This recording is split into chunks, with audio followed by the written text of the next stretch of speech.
Corruption is a growing issue that plagues many countries around the world. It stifles economic growth, erodes public confidence in the government, and threatens democracy. As a matter of fact, over two-thirds of nations get a score below 50 on the Corruption Perceptions Index, suggesting a significant issue with corruption. But which countries have the highest levels of corruption? In this video, we will be exploring the top 10 most corrupt countries in the world, based on data from Transparency International's Corruption Perceptions Index. These nations have long suffered from corruption, which has seriously harmed their people and economy. Corruption takes many forms, from bribery and embezzlement to cronyism and nepotism. So grab a seat and come along as we explore the murky realm of corruption and reveal which nations have been judged to be the most corrupt. These startling results may cause you to doubt the honesty of governments everywhere. Let's begin the list of the top 10 most corrupt nations in the world by counting down. Before starting, don't forget to like and subscribe to our channel for more future updates. Number 1. Somalia. For the last 14 years, Somalia has had the unfortunate distinction of being the most corrupt nation on earth. Since the nation has been mired in a civil conflict for over 30 years, there has been a leadership vacuum that has fostered corruption. A weak rule of law, a lack of robust government structures, and pervasive poverty have made it simple for dishonest officials to take advantage of the system for their own benefit. Corruption permeates every part of Somali culture and has an impact on every facet of daily life, including economic dealings and access to essential services like healthcare and education. Bribery is widespread, and those who are unable to pay often lose out on access to necessary services. The absence of accountability and transparency in government expenditure has also made it easier for money to be embezzled and mismanaged. Number 2. South Sudan. Since gaining independence in 2011, South Sudan has faced corruption on a regular basis. The situation has been made worse by the nation's oil riches, with government agents embezzling millions of cash intended for infrastructure and essential services. A 2019 investigation published by the human rights organization Sentry estimates that since 2013, around $4 billion has been embezzled from the nation's public resources. The high levels of corruption in South Sudan are partly a result of the country's weak institutions and the existence of armed groups. Bribery is rampant, and public servants often take advantage of their positions to enrich themselves and their families at the cost of the people of the nation. Number 3. Syria. A decade-long civil conflict has destroyed Syria, and throughout this time, corruption has been an ongoing issue.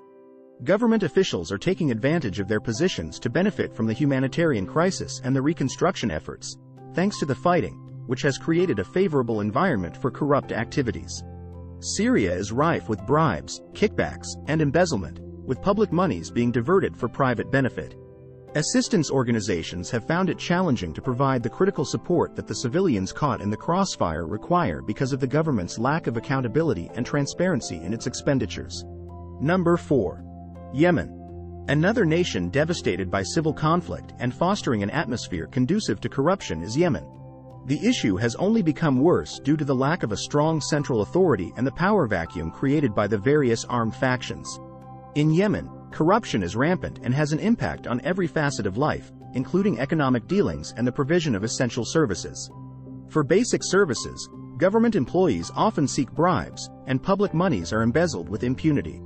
It has been difficult to address this problem because of the continuing conflict, since attempts to combat corruption are sometimes overshadowed by the necessity to concentrate on the battle. Number 5. Venezuela. Once regarded as the richest nation in South America, corruption has afflicted Venezuela for many years. The enormous oil deposits in the nation have contributed to both corruption and prosperity. While the bulk of the people experiences poverty and financial hardship, government leaders have abused their positions to enrich themselves. In Venezuela, corruption is not confined to the political sphere.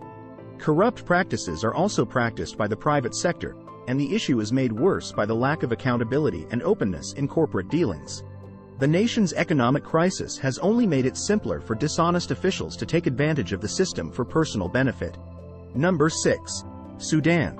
Sudan has a long history of corruption, and the nation is still plagued by it even after former President Omar al-Bashir was overthrown in 2019. The patronage culture and weak institutions have made it possible for corrupt activities to proliferate in Sudan.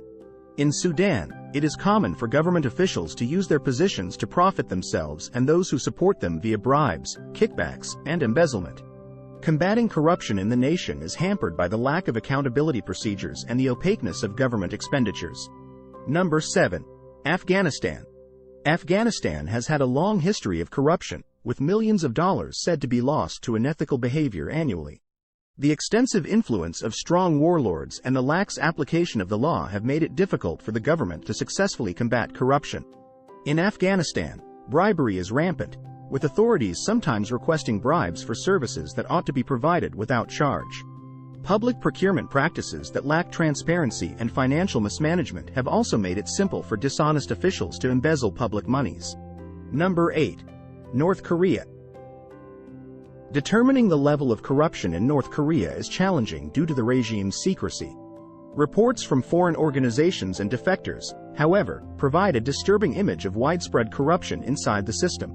Corruption has flourished in North Korea due to a lack of openness and the concentration of power in the hands of the ruling class. Basic services are often demanded by government officials in exchange for bribes, and a tiny number of people control the majority of the nation's economy by abusing their positions of power. Number 9. Haiti. The poorest nation in the Western Hemisphere, Haiti, has a protracted past marred by political instability and corruption. The government finds it difficult to address this problem in an effective manner due to the absence of solid institutions and the widespread influence of organized crime. Kickbacks, embezzlement, and bribery are rampant in Haiti, where public servants take use of their positions to profit themselves and those who support them. High levels of corruption in the nation are also a result of financial mismanagement and a lack of openness in governmental procurement. Number 10. Guinea-Bissau. The tiny West African nation of Guinea-Bissau has long suffered from corruption. Political unrest and the nation's weak institutions have made it possible for corrupt activities to proliferate at all governmental levels. Guinea-Bissau is a country where government officials often use their positions to profit themselves via bribes, embezzlement, and kickbacks. Effectively reducing corruption has also been hampered by the absence of accountability and openness in government expenditures. Conclusion. Corruption is a complicated problem that impacts nations of all sizes and developmental stages. All 10 of the world's most corrupt nations are dealing with serious issues, such as political instability, poor institutions, and civil unrest.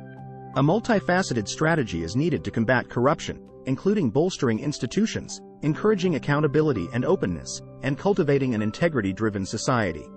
Corruption can only be properly combated, and a more fair and equitable society can only be established via these efforts. This is it for today's video. What do you think of our video? Comment below with your thoughts and let us know. Don't forget to like and subscribe to our channel for more future updates. Thanks for watching.